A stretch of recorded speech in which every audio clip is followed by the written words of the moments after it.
कल्पना करें कि हमने एक प्रतियोगिता में निम्नलिखित पुरस्कार जीते हैं। प्रत्येक सुबह हमारा बैंक हमारे उपयोग के लिए हमारे खाते में 86,400 रुपए जमा करेगा। हालांकि किसी अन्य प्रतियोगिता की तरह ही इस पुरस्कार के भी कुछ नियम हैं। नियम ये हैं: पहला, प्रत्येक दिन जो कुछ भी हम खर्च नहीं करेंगे वो हमसे छीन लिया जाएगा। दूसरा, हम पैसे को किसी अन्य खाते में स्थानांतरित नहीं कर सकते। तीसरा, हम इसे केवल उस दिन ही खर्च कर सकते हैं जिस दिन ये हमें दिया गया है। इसे किसी अन्य दिन के लिए बचाकर नहीं रख सकते।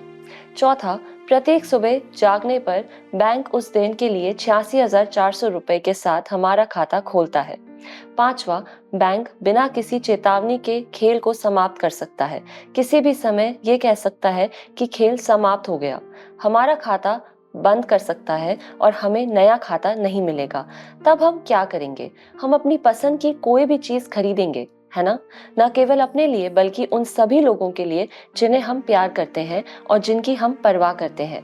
शायद उन लोगों के लिए भी जिन्हें हम नहीं जानते, क्योंकि हम संभवतः इसे अपने ऊपर खर्च नहीं कर सकते। क्या हम हर एक रुपया खर्च करने की कोशिश नहीं करेंगे और इसका पूरा इस्तेमाल नहीं करेंगे, क्योंकि जो कुछ भी हम इस्तेमाल नहीं करेंगे वो गायब हो जाएगा। ये खेल बनावटी नहीं है, ये असली है। हम में से हर कोई पहले से ही इस पुरस्कार का विजेता है। हम बस इसे देख नहीं पाते। वो पुरस्कार है समय। हर सुबह हम जीवन के उपहार के रूप में 86,400 सेकंड प्राप्त करने के लिए जागते हैं, और जब हम रात को सोने जाते हैं तो बचा हुआ समय चला जाता है। यह अगले दिन के लिए नहीं मिलता। हर सुबह हमारा खाता फिर से भर दिया जाता है, लेकिन जब हमारा समय खत्म हो जाता है तो हमारा खाता बंद हो जाता है, बिना किसी चेतावनी के। तो हम अपने कीमती 86,400 सेकंड का क्या करेंगे? शायद अब हम अपने जीवन के हर सेकंड का मूल्य और आनंद लेना याद रखेंगे, क्योंकि समय हमारी सोच से कहीं ज्यादा तेजी से बीतता है। वाह, कितनी गहरी और सोचने वाली बात है ये। हमें हर दिन केवल 86,400 कीमती सेकंड मिलते हैं और उनमें से बहुत सारा समय अनावश्यक चिंता और बेचैनी में बर्बाद हो जाता है। बिल्कुल ठीक कहा आपने वाणी। हम या तो जीवन के पिछले चरण को देख रहे होते हैं या बस पिछले साल को देख रहे होते हैं। हम में से बहुत से लोग अपने अतीत को पकड़े रहते हैं, उसे जाने नहीं देते, उससे कुछ नहीं सीख पाते या उससे उबर नहीं पाते। जी हाँ, आशा भरी नारी के एक और भाग में आप सभी का स्वागत है और आज हम इसी वर्तमान पर ध्यान केंद्रित करना चाहते हैं। हम में से बहुत से लोग अतीत में फंसे हुए हैं दर्शकों। हम हमेशा पीछे देखते रहते हैं। हमारी यादें अतीत में लिए गए बुरे फैसलों के पछतावे से भरी हो सकती हैं। हम उन गलत कामों से परेशान रहते हैं जो हमने पिछले सालों में किए या सही काम करने में विफल रहे। हम में से कुछ लोग अतीत की कल्पना के लिए या अतीत की कल्पना किए गए गौरव पर ध्यान केंद्रित करते हैं। हम इस बारे में बात करते हैं कि हम कितने महान हुआ करते थे, हमने कितना अच्छा काम किया, कितने अद्भुत काम किए थे, या कितने अच्छे थे वो पुराने दिन।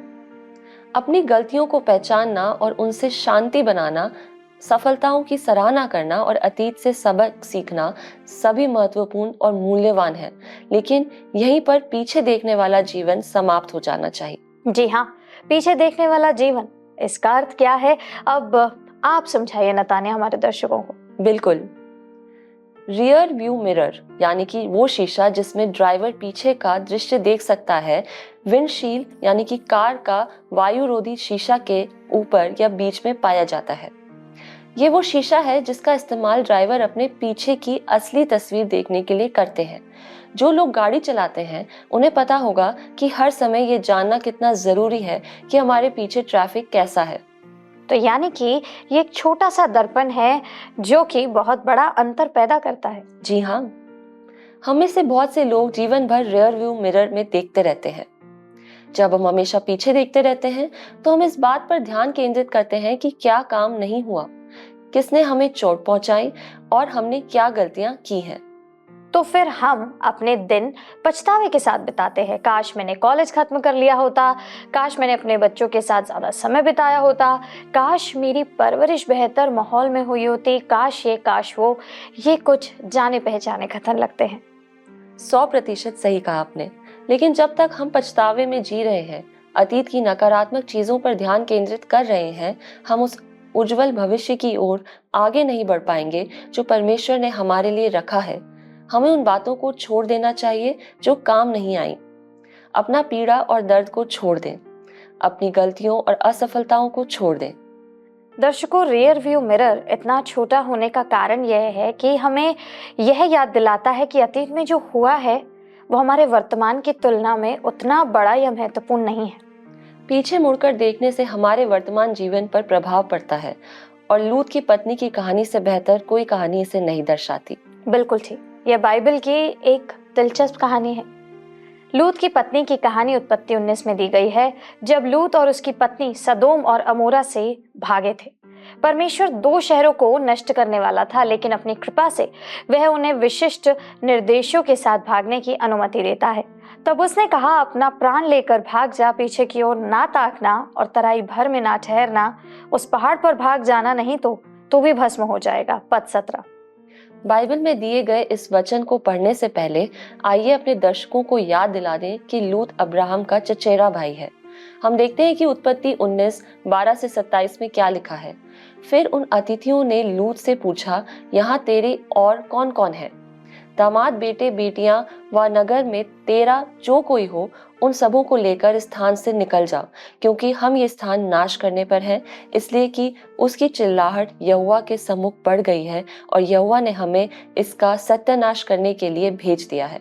तब लूत ने निकलकर अपने दामादों को, जिनके साथ उसकी बेटियों की सगाई हो गई थी, समझा के कहा, उठो, इस स्थान से निकल चलो, क्योंकि यहोवा इस नगर को नष्ट करना चाहता है। पर वो अपने दामादों की दृष्टि में ठट्ठा करने वाला सा जान पड़ा।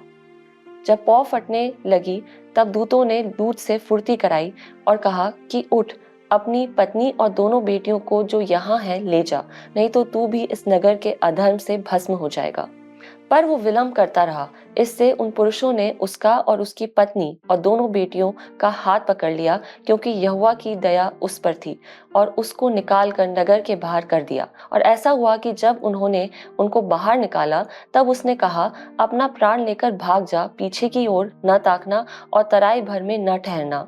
उस पहाड़ पर भाग जाना, नहीं तो तू भी भस्म हो जाएगा। लूत ने उससे कहा, हे प्रभु, ऐसा ना कर। देख, तेरे दास पर तेरी अनुग्रह की दृष्टि हुई है और तूने इसमें बड़ी कृपा दिखाई कि मेरे प्राण को बचाया है। पर मैं पहाड़ पर भाग नहीं सकता, कहीं ऐसा ना हो कि कोई विपत्ति मुझ पर आ पड़े और मैं मर जाऊं। देख, वो नगर ऐसा निकट है कि मैं वहां भाग सकता हूं, और वो छोटा भी है। मुझे वहीं भाग जाने दे, क्या वो छोटा नहीं है? और मेरा प्राण बच जाएगा। उसने उससे कहा, देख, मैंने इस विषय में भी तेरी विनती स्वीकार की कि जिस नगर की चर्चा तूने की है उसको मैं नाश न करूंगा। फुर्ती से वहां भाग जा, क्योंकि जब तक तू वहां ना पहुंचे तब तक मैं कुछ न कर सकूंगा। इसी कारण उस नगर का नाम सोअर पड़ा। लूत के सोअर के निकट पहुंचते ही सूर्य पृथ्वी पर उदय हुआ। तब यहोवा ने अपनी ओर से सदोम और अमोरा पर आकाश से गंधक और आग बरसाई, और उन नगरों को और संपूर्ण तराई को और नगरों के सब निवासियों को भूमि की सारी उपज समेत नाश कर दिया। लूत की पत्नी ने जो उसके पीछे थी, दृष्टि फेर के पीछे की और देखा, वो नमक का खंबा बन गई। लूत और उसके परिवार ने सलाह मान ली और शहर छोड़ दिया। ये कहानी का अंत हो सकता था, लेकिन दुर्भाग्य से लूत की पत्नी एक झलक देखने के लिए मुड़ी और नमक के खंबे में बदल गई। इतने वर्षों से इस कहानी को पढ़ने पर भी मुझे यह सजा हमेशा कठोर लगती थी। आखिरकार अगर परमेश्वर एक पूरे शहर को नष्ट कर रहे होते तो शायद मैं भी देखना चाहती, लेकिन परमेश्वर उसको पीछे मुड़कर देखने को इतना गंभीर मानते हैं कि उसकी बीवी को नमक के खंबे में बदल दिया। क्यों? क्योंकि लूत की पत्नी का पाप उसके कार्यों में नहीं, बल्कि उसके दिल में था। हालांकि उसने पीछे मुड़कर देखने के द्वारा परमेश्वर की अवज्ञा की, लेकिन शब्द लालसा से दिखाता है कि असली समस्या उसकी आत्मा थी। वो उस शहर के लिए तरसती थी जिसे उसने पीछे छोड़ दिया था, और जबकि कोई भी व्यक्ति जिसने कभी घर छोड़ा है वो इसे समझ सकता है। सदोम और अमोरा कोई साधारण जगह नहीं थी। यह एक ऐसा क्षेत्र था जहां पाप हर जगह फैला हुआ था। तो यानी कि परमेश्वर उसे नया बनाना चाहता था, लेकिन उसे अपना पुराना जीवन ज्यादा पसंद था। बिल्कुल सही कहा आपने। ये एक लालच है जिसका हम सभी सामना करते हैं, किसी ऐसी चीज की लालसा करना जिसे परमेश्वर ने हमें पीछे छोड़ने के लिए कहा है। अतीत में जीने से वर्तमान में मृत्यु होती है। जब हम अतीत के किसी शिकायत को पकड़े रहते हैं तो ये वर्तमान में दोस्ती को खत्म कर देता है। जब हम अतीत के अपराध को पकड़े रहते हैं तो ये वर्तमान में हमारी स्वतंत्रता को नष्ट कर देता है। जब हम अतीत के अपने पापों को पकड़े रहते हैं तो ये वर्तमान में हमारी सत्यनिष्ठा को दूषित कर देता है। बिल्कुल सही कहा आपने। लूत की पत्नी नमक के खंभे में बदल गई, इसलिए नहीं कि परमेश्वर बहुत ज्यादा न्यायप्रिय है, बल्कि इसलिए कि अतीत के बारे में सोचते रहने से हम सभी के साथ ऐसा ही होता है। अतीत में जीने का मतलब है वर्तमान में लगभग निश्चित मृत्यु। जी हाँ, हम अतीत के बारे में कुछ नहीं कर सकते, लेकिन हम अभी या वर्तमान के बारे में बहुत कुछ कर सकते हैं। चाहे वह 20 मिनट पहले हुआ हो या 20 साल पहले। दुखों और असफलताओं को भूलकर आगे बढ़ें। अगर हम कल के नकारात्मक बोझ को आज में लाते रहेंगे तो हमारा भविष्य खराब हो जाएगा। लेकिन ये सिर्फ अतीत ही नहीं है जो समस्या हो सकती है, एक और समान रूप से विनाशकारी प्रवृत्ति भी है। बहुत से लोग भविष्य में भी जी रहे हैं। हम में से बहुत से लोग इस बारे में सोचते हैं कि हम एक दिन क्या करेंगे, और फिर हम अपने आज के पल को भी खो देते हैं। लेकिन पवित्र शास्त्र की बुद्धि हमें अभी के बारे में क्या सिखाती है? जबकि बाइबल हमें ये समझने में मदद करती है कि हमें अपने अतीत को कैसे संसाधित करना है और हमें अपने भविष्य के लिए आशा से प्रेरित करती है। इसका जोर हमारे आज पर स्पष्ट है। परमेश्वर हमें वर्तमान पर पूरा ध्यान देने के लिए कहते हैं। वर्तमान में जिए। दिलचस्प बात यह है कि अंग्रेजी शब्द अभी नए नियम के NIV अनुवाद में 365 बार पाया जाता है। वाह! महिला होने के नाते हम लगभग कभी भी वर्तमान के बारे में नहीं सोचते या उस पर ध्यान केंद्रित नहीं करते, और यहीं पर सचेत या सजग रहने की बात आती है। सचेत रहने की? जी हाँ, हम मसीहों के लिए सचेत होने का मतलब है बस वर्तमान क्षण की सराहना करना और वर्तमान में परमेश्वर की उपस्थिति का अनुभव करना।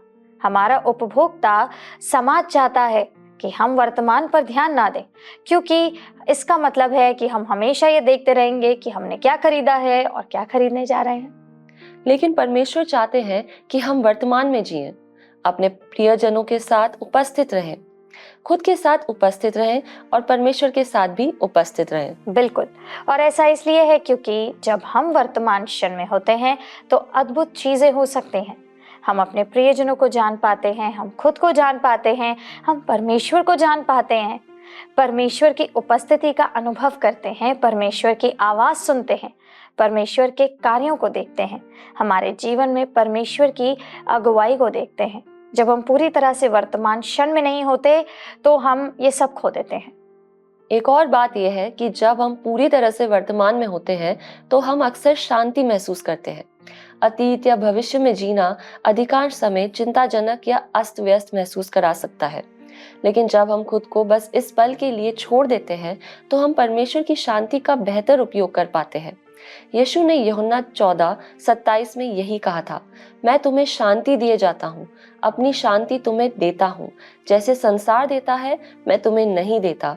तुम्हारा मन न घबराए और न डरे। हमारी दुनिया हमें शांति नहीं देती। दर्शकों, शांति केवल यीशु देता है, और जब हम वर्तमान में मौजूद होते हैं तो हम उस शांति का अनुभव करते हैं।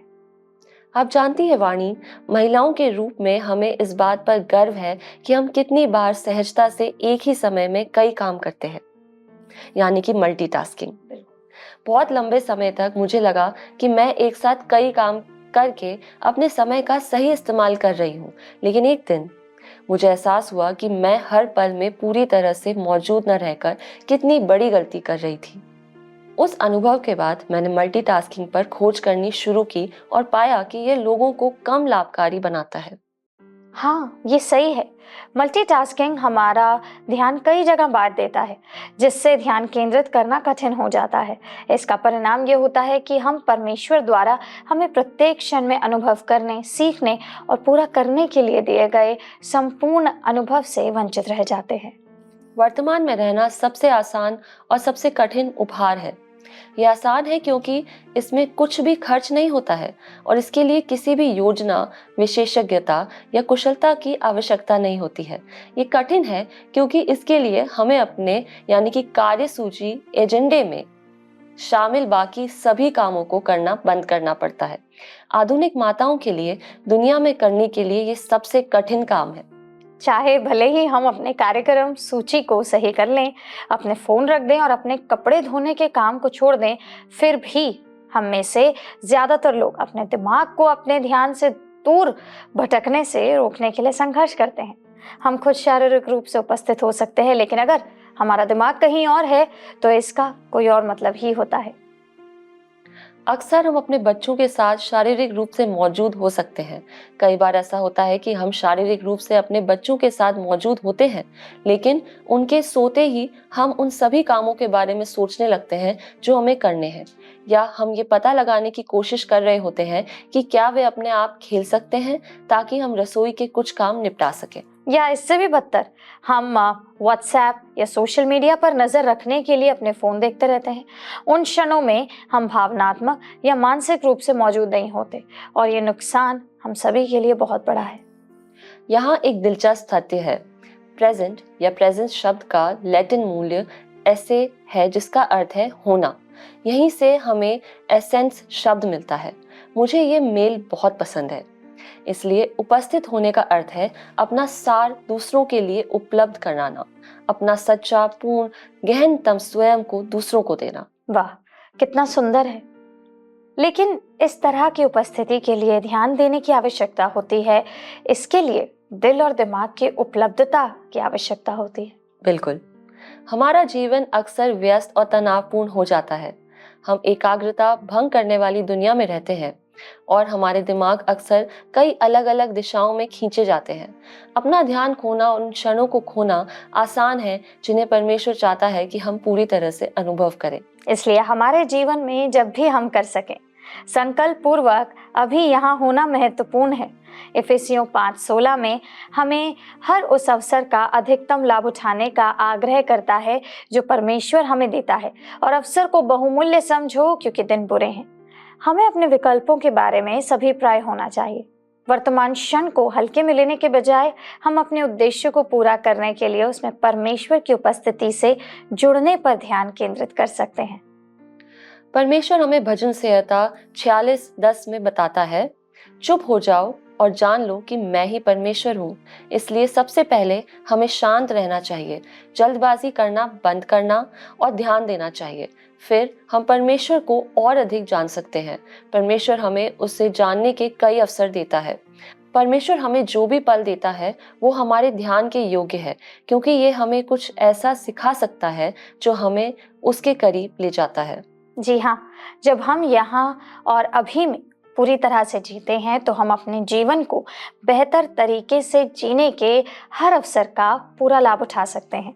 बुद्धिमानी से जीने से हम परमेश्वर के करीब पहुंचेंगे और हमारे लिए उसके अच्छे उद्देश्यों को पूरा करने में मदद करेंगे। हमारी सूचियां लंबी हैं। हमारे पास करने के लिए इतने सारे काम हैं कि हम हमेशा बहुत व्यस्त रहते हैं। हम एक काम से दूसरे काम की ओर भागते हैं, योजना बनाते हैं कि हम क्या हासिल करेंगे, इस बात की चिंता करते हैं कि हम पर्याप्त नहीं करेंगे, हमारे पास पर्याप्त नहीं होगा और हम पर्याप्त नहीं होंगे।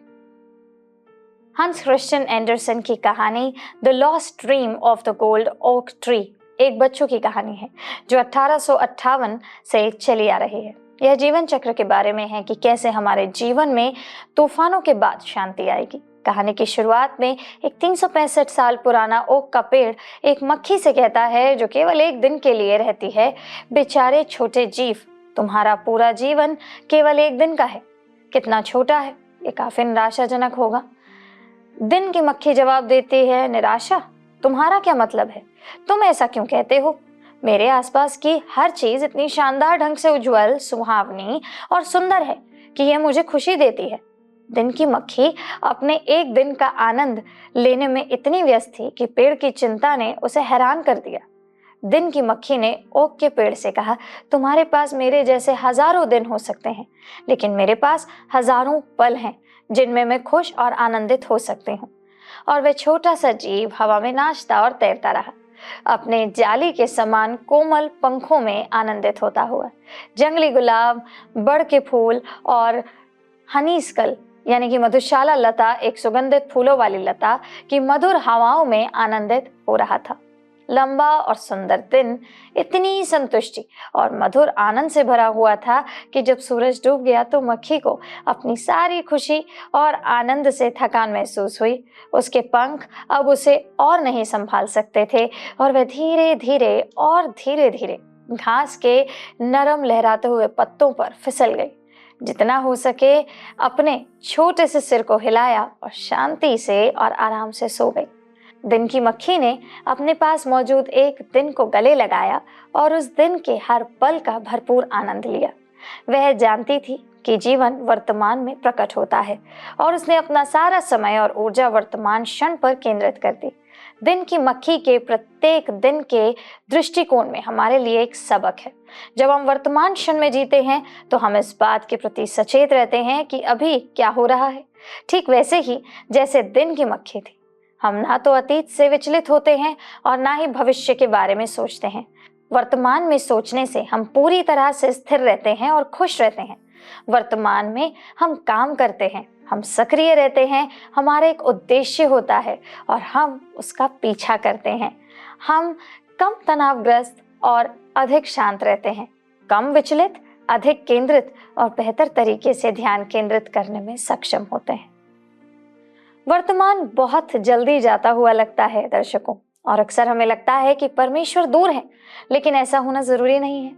इसमें थोड़ा अभ्यास लग सकता है, लेकिन हम सभी अधिक वर्तमान में रहना सीख सकते हैं, अपने दिमाग को शांत करना सीख सकते हैं और अंततः अपने ध्यान पर नियंत्रण पा सकते हैं, जिसे बर्बाद करना बहुत आसान है। परमेश्वर हमसे वर्तमान में मिलते हैं हर पल में, ठीक वैसे ही जैसे हम हैं। हमें बस उनके साथ मौजूद रहना है। केवल आज ही वो दिन है जो हमारा है। बीता हुआ कल चला गया और आने वाला कल नहीं आया। आज का दिन परमेश्वर से भरा है, हमारे लिए उनके प्रेम, हमारे लिए उनके उद्देश्य और उनकी सहायता से भरा हुआ है। आमीन।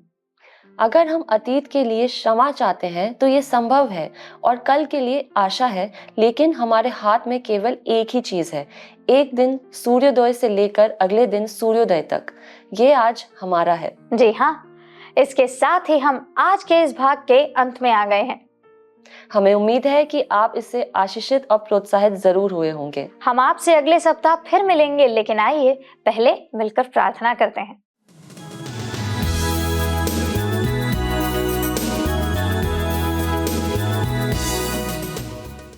आइए प्रार्थना करें। अत्यंत महान, करुणामय और अनुग्रहकारी पिता परमेश्वर, आज के सुंदर कार्यक्रम के लिए आपका धन्यवाद देते हैं, जिसमें आपने अपना वचन हमारे साथ साझा किया है। ये सच है प्रभु जी कि जब हम अपने वर्तमान में जीते हैं तो हम उस जीवन का पूरा आनंद उठाते हैं जो जीवन आपने हमें दिया है। जब हम अपने कल को देखते हैं या हम अपने भविष्य की चिंता करते हैं तो वो जीवन हम अपना खो देते हैं पिता परमेश्वर, और वो समय हम अपना खो देते हैं। इसलिए हमें समझ, ज्ञान और बुद्धि दीजिए प्रभु कि हम अपने वर्तमान को सही ढंग से जीने वाले हो सके। हमें से प्रत्येक को ये ज्ञान और बुद्धि दीजिए कि हम अपने हर एक पल में आनंद और प्रेम से रहने वाले हो सके, और जैसा जीवन आपने हमें दिया है उस जीवन के लिए धन्यवाद देने वाले हो सके और आपके कामों को करने वाले हो सके। पिता परमेश्वर, मैं मांगती हूँ हम में से प्रत्येक दर्शक के साथ रहिए, उनके संग अपने वचन को साझा कीजिए और होने दीजिए कि हम लोग अपने वर्तमान में जीने वाले हो सके और अपने वर्तमान में रहकर आपके नाम की महिमा करने वाले हो सके। आज के सुंदर कार्यक्रम के लिए फिर से आपका धन्यवाद देती हूँ पिता। इस दुआ को हमारे उद्धारकर्ता प्रभु यीशु मसीह के नाम से मांगती हूँ, आमीन।